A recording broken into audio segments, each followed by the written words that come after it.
Gênesis 6, a partir do versículo 8. Gênesis 6, 8.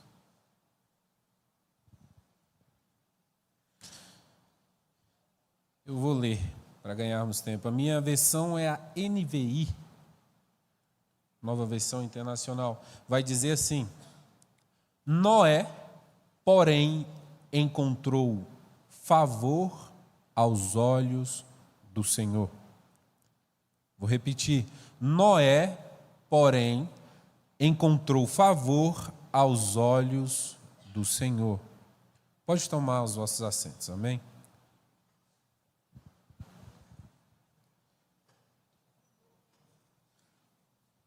Se eu fosse dar aqui um tema para essa breve ministração aqui,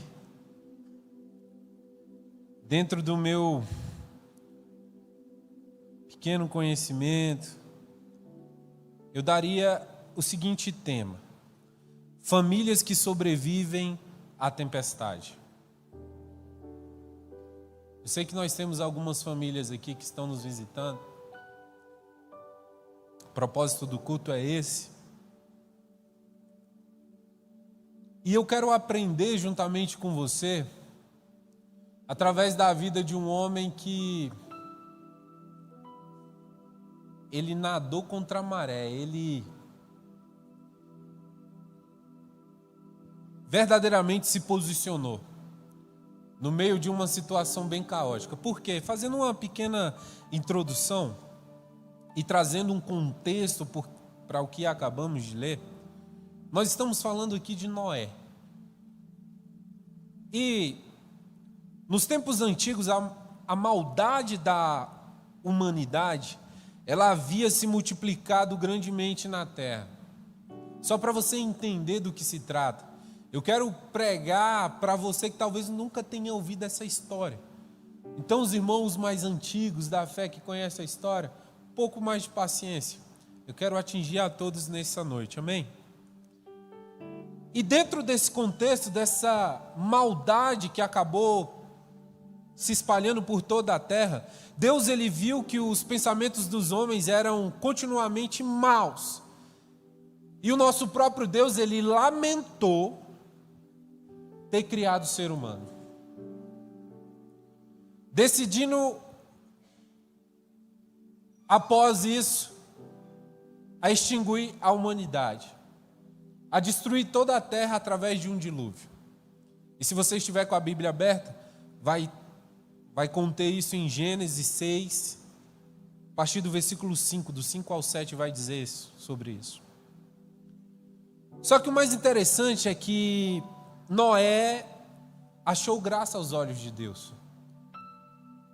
Olha que frase impactante, não é mesmo? Noé achou graça aos olhos de Deus. E a palavra de Deus vai dizer que, principalmente em Gênesis 6, no versículo 8 aqui, vai dizer que ele era um homem justo, ele era um homem íntegro. No meio de todo aquele contexto histórico, no meio de todas aquelas pessoas, o mundo ele estava entregue praticamente à imoralidade e tudo que poderia acontecer. Então ele se colocou na disposição e ouviu Deus falar com ele. Deus mandou que Noé construísse uma arca, uma grande arca. A gente está falando de uma arca de cerca de 135 metros de comprimento, só para você ter ideia. Por que essa arca? Porque Deus iria mandar um dilúvio. Ele iria acabar, extinguir com toda a terra. Só que Deus viu graça em Noé. E o projeto aqui de Deus era justamente pegar Noé e toda a sua família, preservar, colocar dentro de uma arca que ele iria construir e retirar dali. E Deus mandou que Noé levasse a sua família, levasse a sua esposa, seus 3 filhos, as noras. E eu fico pensando assim, pastor Humberto, o que esse homem não deve ter passado?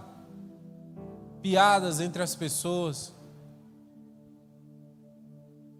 Porque Noé, ele simplesmente estava seguindo o direcionamento, mas aos olhos das pessoas que estavam longe, que não sabiam o que estava acontecendo, ele se passava por um louco.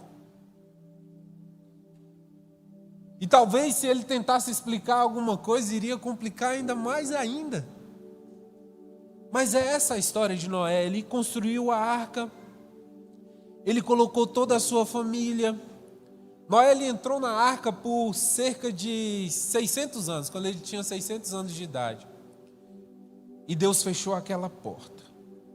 No momento que ele fechou aquela porta, a chuva caiu durante 40 dias e 40 noites. Aí a palavra de Deus vai dizer que as águas cobriam toda a terra. Aconteceu. Até os montes mais altos, e toda criatura que respirava morreu. Aconteceu. E o mais interessante é que as águas, elas permaneceram por volta de 150 dias. E a palavra de Deus lá em Gênesis 8, mais adiante, a partir do versículo 1 vai dizer assim, mas Deus lembrou-se de Noé e fez o vento soprar, fazendo as águas diminuírem. Fazendo uma breve aplicação aqui para mim e para a sua vida. Hoje nós vivemos em tempos difíceis, onde valores familiares estão sendo constantemente desafiados. E eu e você temos família, nós sabemos do que eu estou falando. A história de Noé aqui e sua família nos ensina, na verdade, como viver em fidelidade a Deus, em meio a uma geração corrompida, perversa e entregue aos seus prazeres. Noé, ele não apenas sobreviveu a um dilúvio, eu quero que você entenda nessa noite. Vem comigo, porque eu quero te mostrar aqui. Noé, ele salvou a sua família por meio de alguns princípios que foram básicos para ele, para que ele pudesse alcançar isso. Quais princípios são esses, pastor? É obediência, fé e temor a Deus. Foram as coisas que contribuíram para que ele verdadeiramente salvasse então a sua família. E aí eu quero destacar aqui, nesse curto espaço de tempo, 4 características de uma família que sobrevivem à tempestade. 4 características de uma família que sobrevive à tempestade. E eu quero que você guarde com muito carinho no seu coração, porque a palavra é uma palavra didática, mas que você precisa aplicar. Eu quero que você saia daqui pensando em aplicar isso na sua vida, dentro da sua casa, para que você olhe para dentro de si verdadeiramente e veja se faz sentido o que eu vou trazer aqui. O primeiro ponto, a primeira característica aqui de uma família que sobrevive à tempestade é uma família que anda com Deus em meio à geração corrompida. Em Gênesis 6, 9 vai dizer assim, Noé era homem justo, íntegro entre o povo da sua época. Ele andava com Deus. E aí já fica a primeira provocação: com quem você tem andado?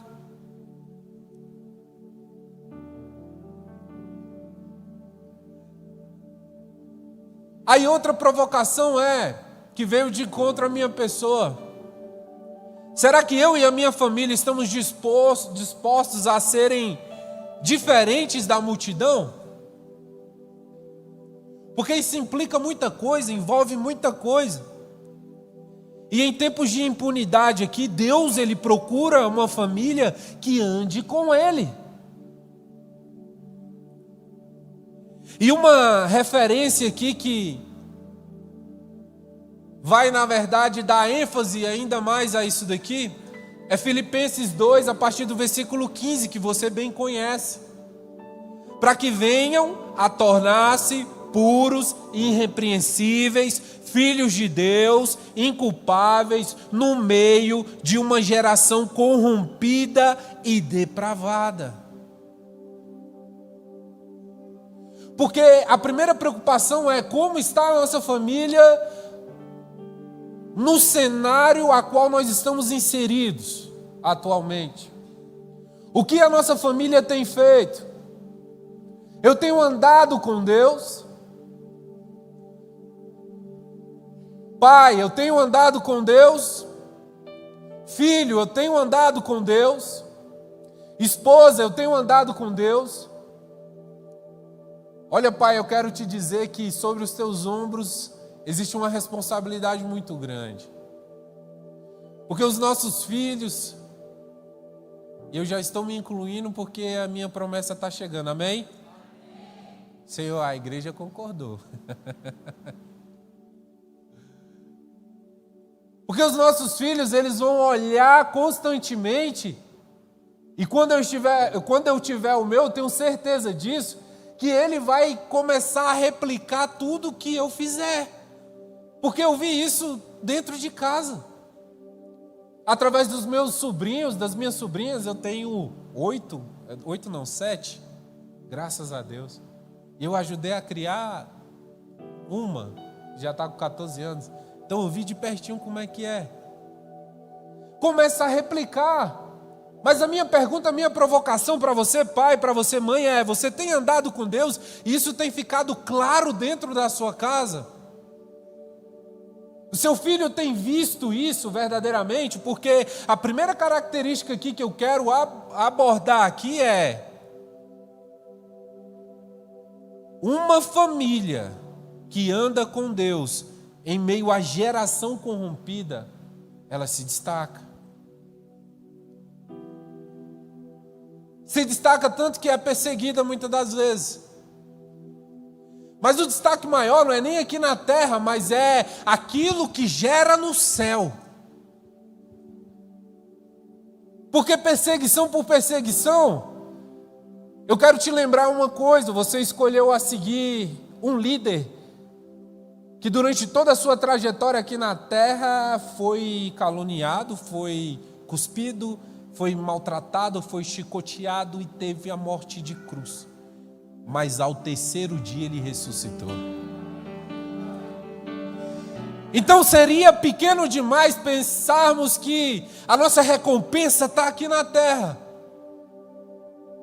Então todas as vezes que eu chamo você para a responsabilidade, eu falo sobre andar com Deus, eu estou falando que você vai passar por muita situação aqui na terra. Eu estou falando que pessoas podem se levantar contra você, contra a sua família. Você vai, muitas das vezes, pagar de ridículo para as outras pessoas, assim como Noé naquele tempo. Eu tenho certeza absoluta que as pessoas ficavam olhando e falando: meu Deus, passava dia e noite Noé ali, batendo madeira ali, e batendo prego na madeira, e fazendo aquele negócio, e pensando. E o pessoal, olha lá que louco. Será que não era motivo de chacota também? Para os seus filhos? Era. E aqui eu vou para o segundo ponto. A segunda característica de uma família que vai vencer as tempestades é uma família que obedece mesmo sem entender tudo que está acontecendo.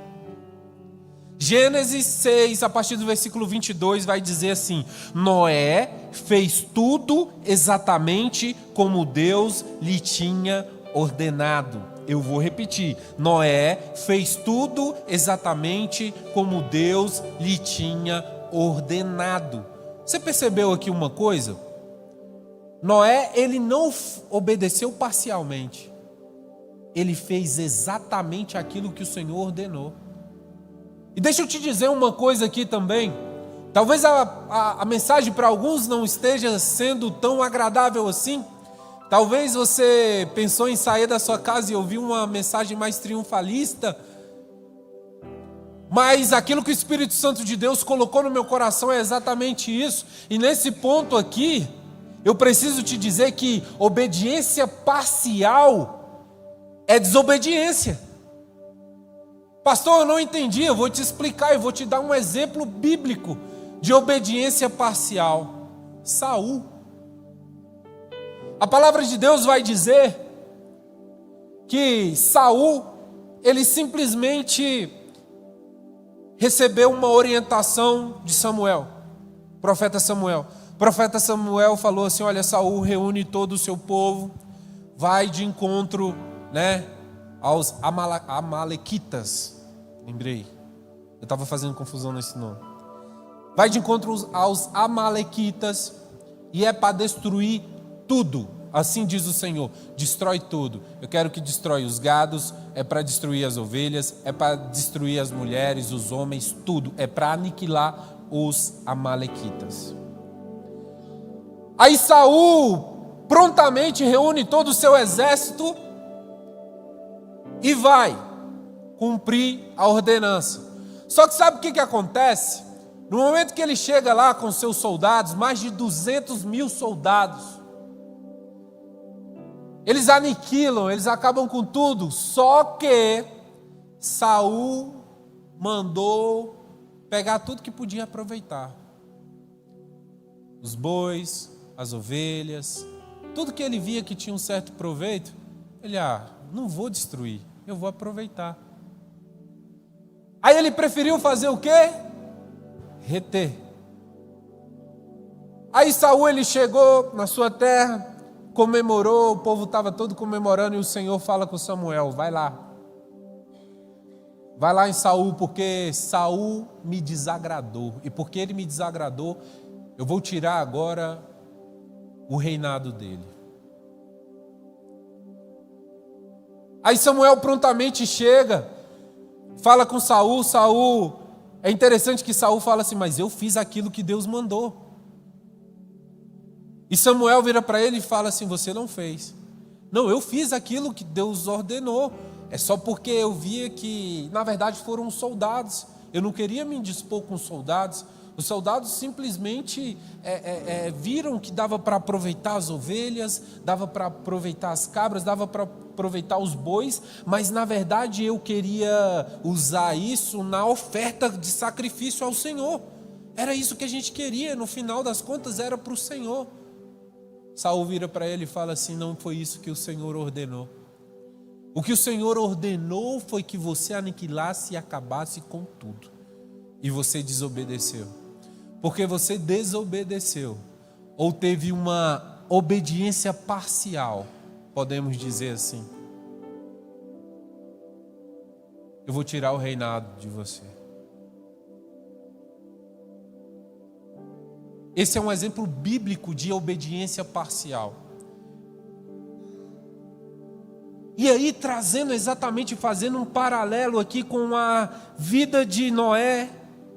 Noé aqui mesmo, sem nunca ter visto uma gota de chuva, Noé, ele construiu a arca. Ele poderia muitas das vezes olhar assim: rapaz, o Senhor mandou, mas eu não estou vendo o céu armando chuva, eu não estou vendo nada acontecer, tá tão complicado, o pessoal passa, tira onda comigo, O que eu quero te dizer é: uma família sadia, ela obedece mesmo sem estar vendo nada. Nada. Assim como Noé não viu uma gota de chuva e mesmo assim ele preferiu obedecer a Deus, porque ele sabia o que viria dentro do coração dele. Ele estava com o coração em Cristo. E ele sabia que mesmo sem ver um pingo de chuva, iria acontecer. E aí eu faço outra provocação, e você, nessa noite? Está obedecendo a Deus, mesmo quando tudo parece sem sentido? Você tem obedecido a Deus quando tudo parece que está perdido, muitas das vezes? Porque pode não fazer sentido para você, mas o controle é de Deus. Mesmo sem você entender, porque nós, como, digamos assim, bons filhos que nós somos de Deus, nós costumamos fazer rotineiramente dessa forma. A gente coloca na mão de Deus e fala: Senhor, eu coloquei na sua mão, viu? Senhor, eu creio que está na sua mão. Senhor, está na sua mão. E é o tempo inteiro, vai lá, passa um tempinho, Senhor, eu coloquei na sua mão. E fica naquele negócio. Por quê? Porque toda a situação, tudo, está indicando, está falando que não vai acontecer. E tudo o que Deus aqui queria era que Noé fosse obediente e seguisse exatamente conforme Deus havia dito. E olha só que bênção Noé fez. Noé fez. Mas o que eu acho mais interessante é porque Noé, ele estava cumprindo um propósito de Deus. Ele estava verdadeiramente inserido dentro de um propósito que Deus ele tinha. Porque se você ainda não sabe, mas se você quer saber o quanto que uma família é importante para Deus, pergunta para ele então por que ele resolveu destruir a terra e mandou uma família entrar dentro de uma arca. Será que fica claro para você a importância da família nessa noite? Ele resolveu destruir a terra, resolveu destruir tudo que havia nela. Mas o Senhor, ele resolveu colocar uma família dentro da arca. Será que verdadeiramente a família tem alguma importância para esse nosso Deus? Porque aqui em Hebreus 11:7 vai falar exatamente assim, ó. Se você quiser abrir a sua Bíblia, vai dizer assim, ó. Hebreus 11:7. Pela fé, Noé, quando avisado a respeito de coisas que ainda não se viam, olha a obediência, sem ver uma gota d'água, movido por santo temor, construiu uma arca para salvar a sua família. Por meio da fé, ele condenou o mundo e tornou-se herdeiro da justiça, que é segundo a fé. Eu vou repetir essa partezinha aqui, ó. No final, por meio da fé, ele condenou o mundo e tornou-se herdeiro da justiça, que é segundo a fé.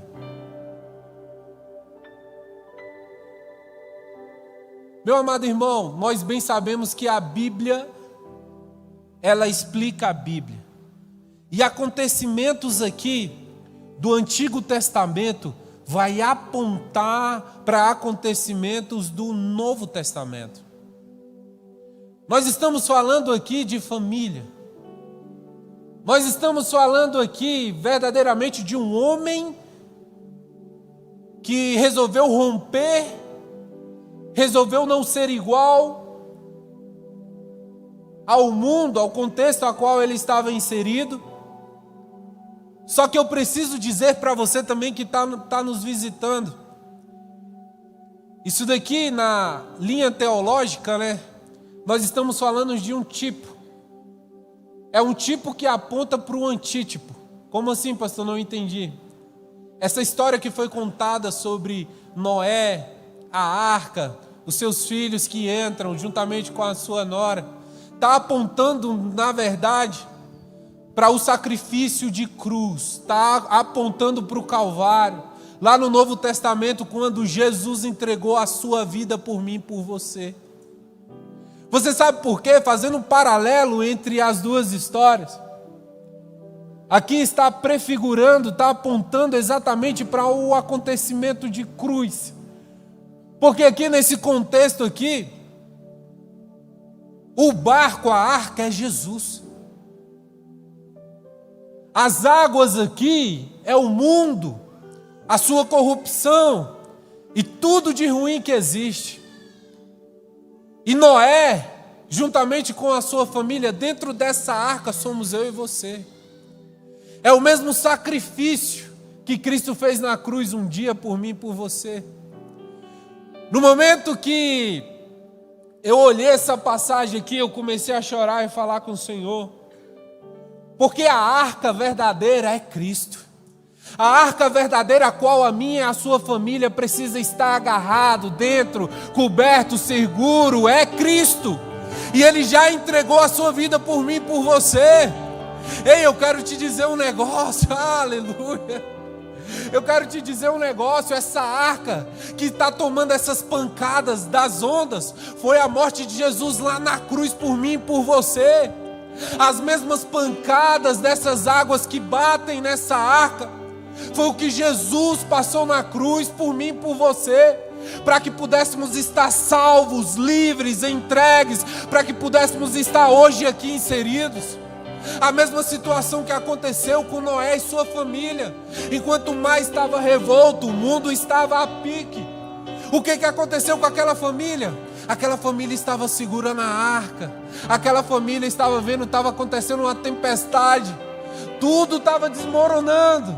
Mas aquela família estava segura. O que eu quero dizer para você é que para você que está seguro em Cristo, para você que já entendeu verdadeiramente a importância de estar em Cristo, assim como Noé, valorize essa arca. Valorize a sua entrada na arca. Agora eu quero te fazer uma outra provocação. Você vai entrar nessa arca sozinho?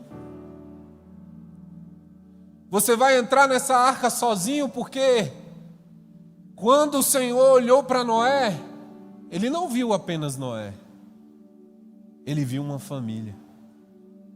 A mesma coisa eu quero falar para você, quando Deus Ele olha para você, quando Deus Ele te dá uma ordenança, quando Deus Ele fala diretamente com você, Ele está falando com a sua família. E ei, agora eu falo com você, filhinho, querido, do papai e da mamãe. Existe uma ordenança de Deus sobre a vida do teu pai e da tua mãe. E isso inclui você como filho. Então você precisa respeitar os direcionamentos, os planos, os desígnios de Deus para a vida do seu pai e da sua mãe. Eu sei que você pode não estar entendendo.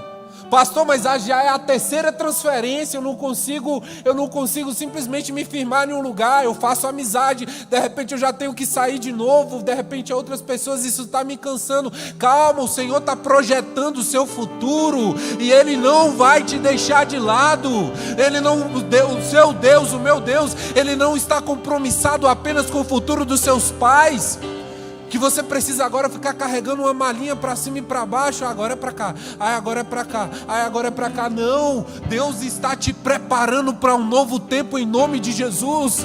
Então não fique amaldiçoando o seu pai, a sua mãe, não fique reclamando, porque Deus Ele tem um compromisso com você e com o seu futuro em nome de Jesus. E isso alcança você. Pastor, como assim? Me explica. Como isso pode me alcançar? Meus pais que decidem tudo, meus pais que falam tudo. Como isso pode me alcançar? Eu só fico para lá e para cá, para lá e para cá. Eu estou sem expectativa nenhuma, rei. Eu quero que você fique agora com esse terceiro ponto aqui. De mais uma característica de uma família que sobrevive à tempestade. Ponto 3. Uma família preservada pela aliança com Deus. Que aliança é essa? Após o dilúvio, para você entender e ficar fácil a sua compreensão, A arca ela repousou nas montanhas de Araraté. É isso mesmo, né? Ararat. Obrigado. Noé, ele soltou um corvo e depois uma pomba, para ver se as águas elas haviam baixado. E entenda, quando a pomba voltou com uma folha de oliveira, ele soube que a terra ela estava seca. Isso lá em Gênesis 8, a partir do versículo 6.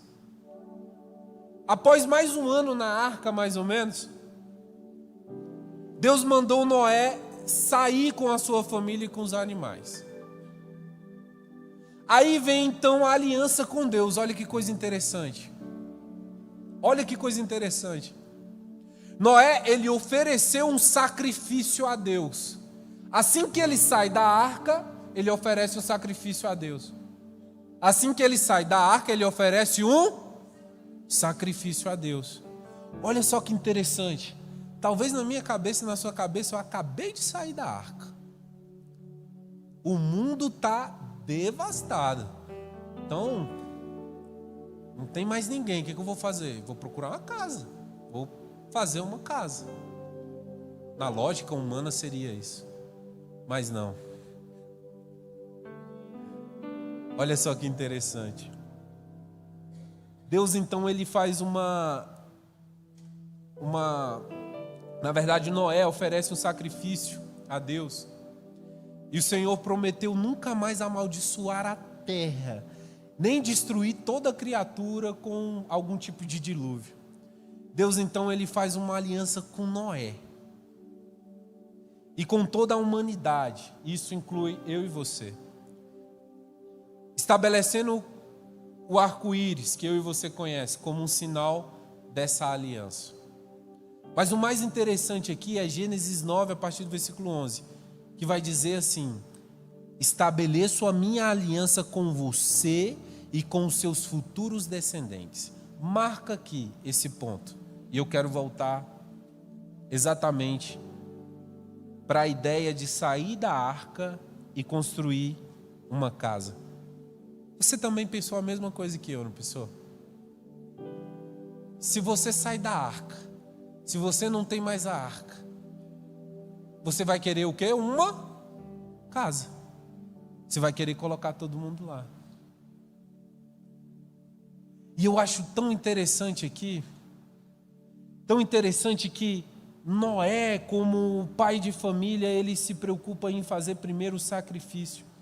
Mas esse mesmo sacrifício aqui, em Gênesis 9:11, que ele está estabelecendo, a qual Deus está estabelecendo essa aliança com Noé aqui, Deus ele faz questão de dizer que está alcançando Noé, a sua família e os seus futuros descendentes. Então, o que Noé estava fazendo, estava reverberando e alcançando a sua descendência. Sabe o que eu entendo aqui?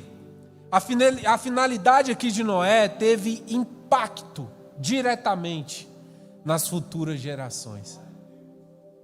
A decisão de Noé teve impacto nas futuras gerações. Aí fica uma outra provocação.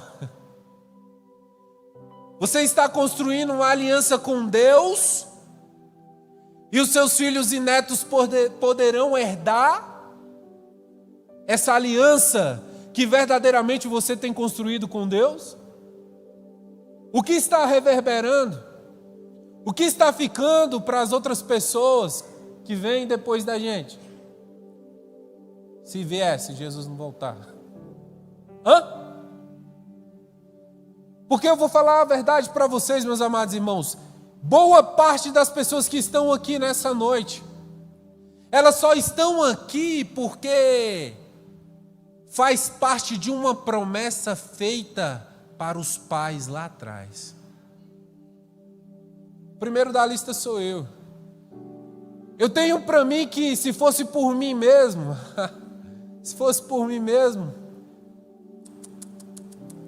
mas existe uma irmã missionária chamada missionária Cláudia, lá do Sobradinho 2, bem aqui pertinho, que ela sempre colocou o seu joelhinho no chão e orou por mim, e orou pela minha vida. E sabe o que acontece? Através dessa oração, através dessa entrega, através dessa busca, é que eu estou hoje aqui. Ou seja, coisas que ela fez lá atrás, orações que ela fez lá atrás, foram atendidas, e eu sou fruto de orações. Quem aqui também é fruto de oração aqui?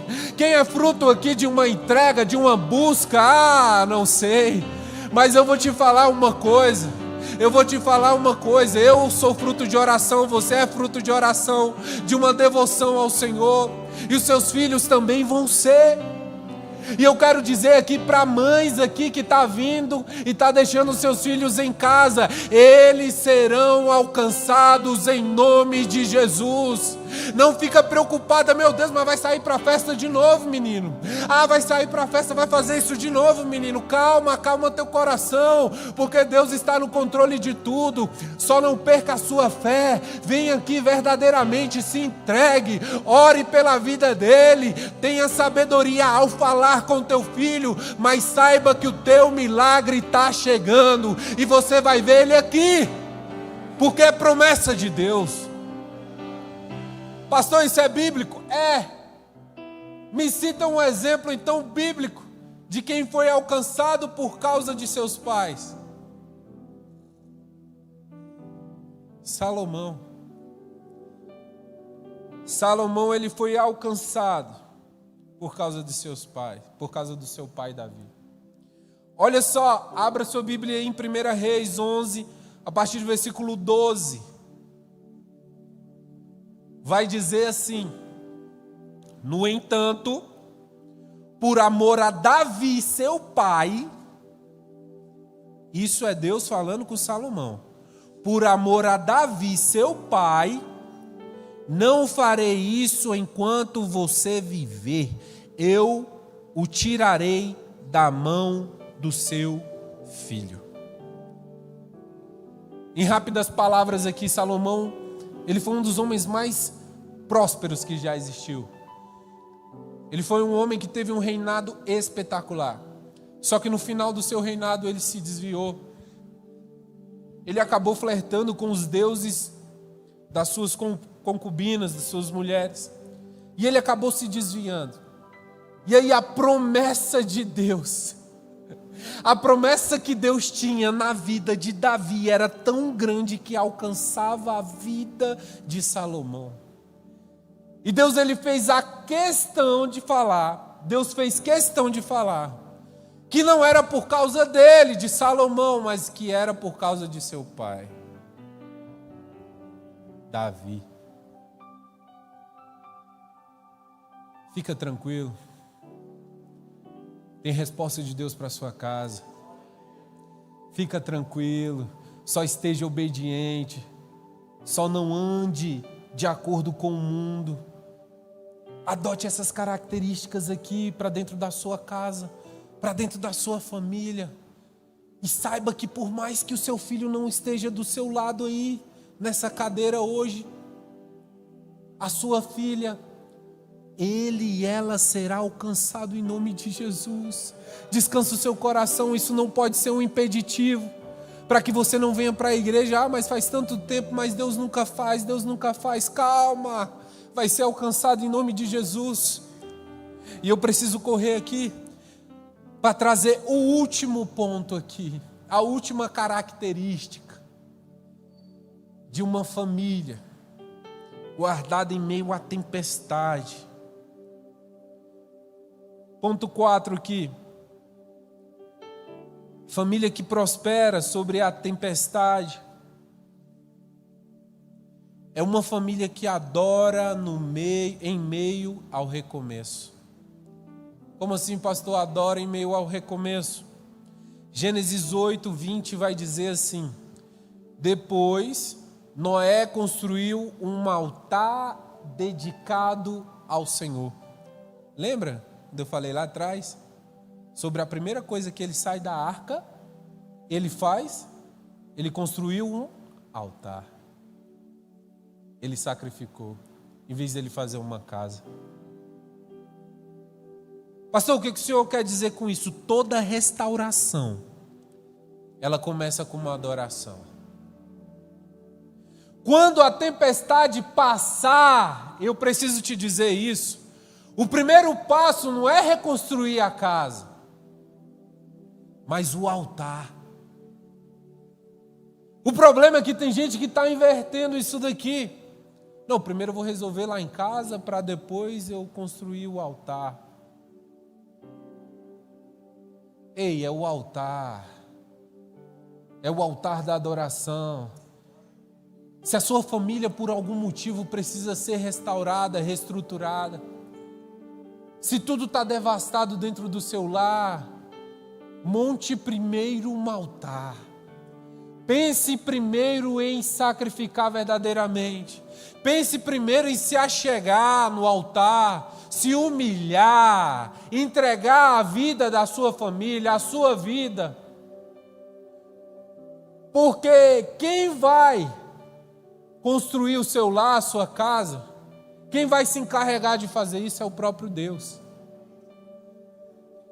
Mas não inverta as ordens em nome de Jesus. Porque eu quero deixar aqui para sua meditação, e eu encerro por aqui, Josué 24, a partir do versículo 15, que vai dizer assim: eu e a minha família, ou eu e a minha casa, serviremos ao Senhor.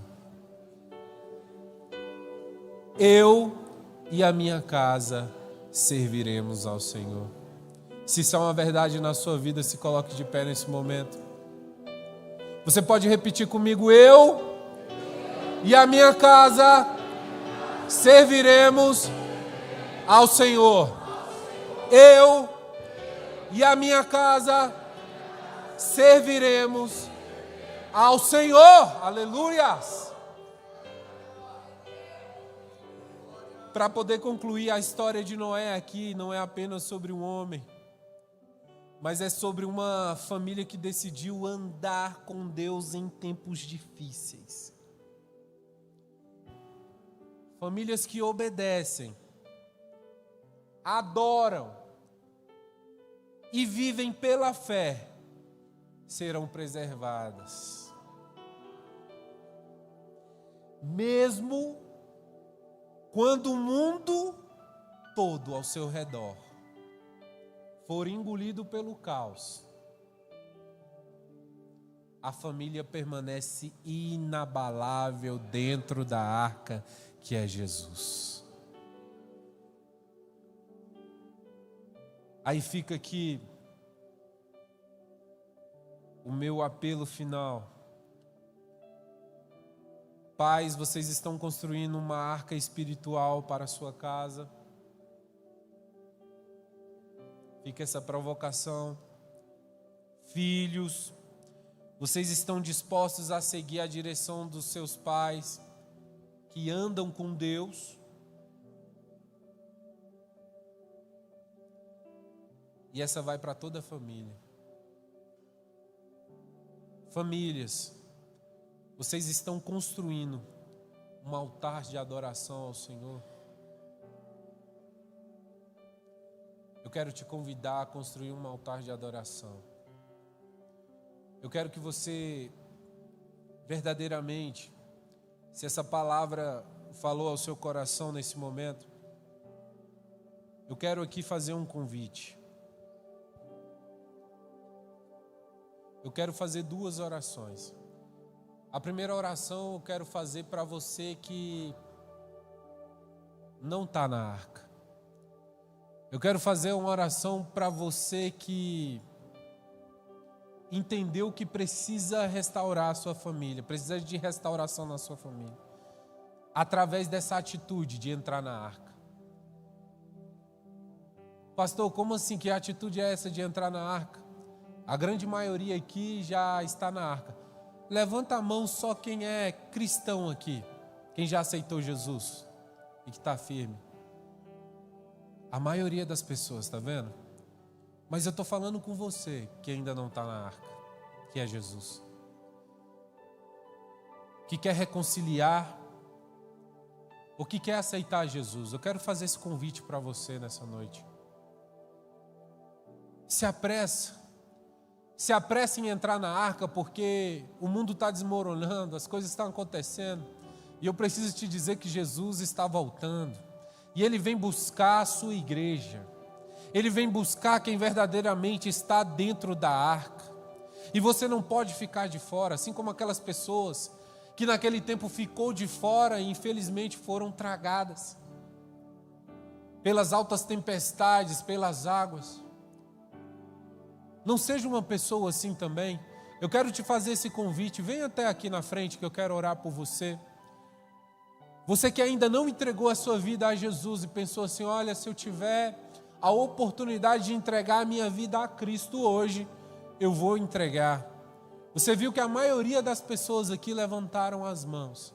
A maioria aqui já entregou a sua vida para Cristo. É por isso que você não está vendo aqui, cheio aqui de pessoas.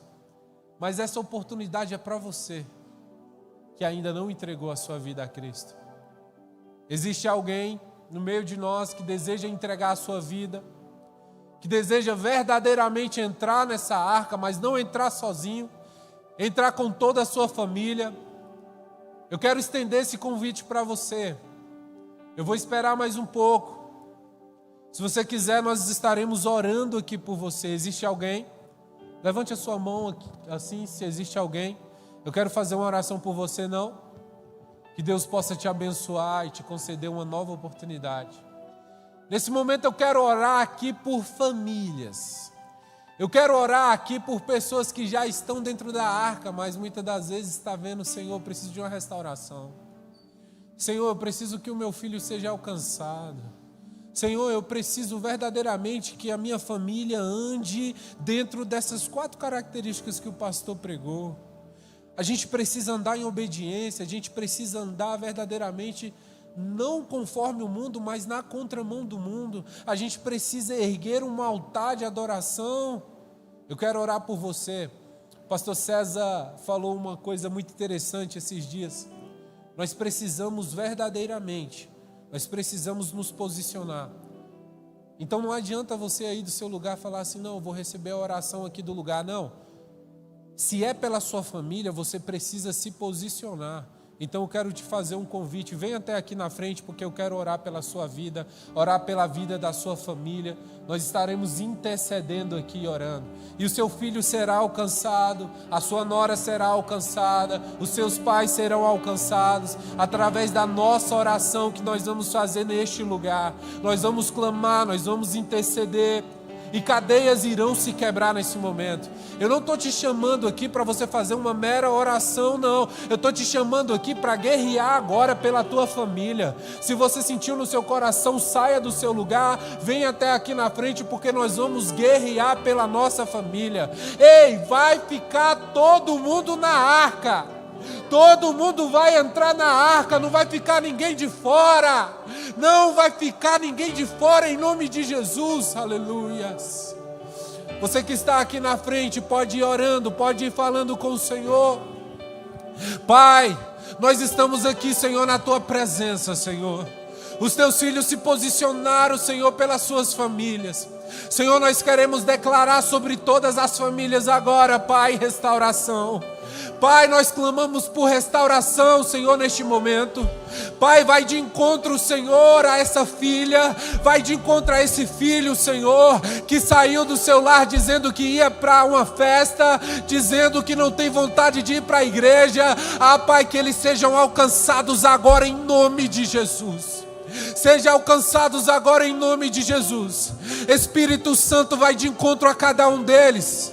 Espírito Santo vai tocando no coração deles. Ah, Pai, assim como um dia o Senhor fez comigo, Pai. Ah, no meio daquela festa, Senhor, e o teu Santo Espírito falou ao meu coração que aquele não era o lugar, que aquela não era a hora, e que existia um futuro de glória para minha vida, Pai. Vai de encontro a ele, ela, agora nesse momento, esse marido, Senhor, que abandonou a sua família.